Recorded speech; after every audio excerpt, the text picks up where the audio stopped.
আলহামদুলিল্লাহ, এই পর্যায়ে আপনাদের সামনে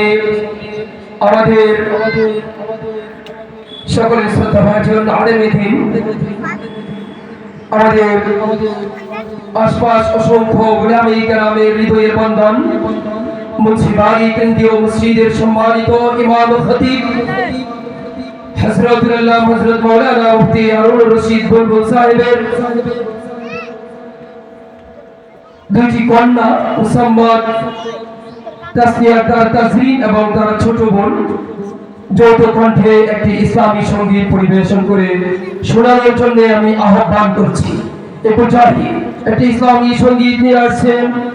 আমাদের অত্র মসজিদের সম্মানিত ইমাম সাহেবের বড় মেয়ে মুসাম্মাদ তাজরিন আক্তার তাসনিম।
ডেকেছে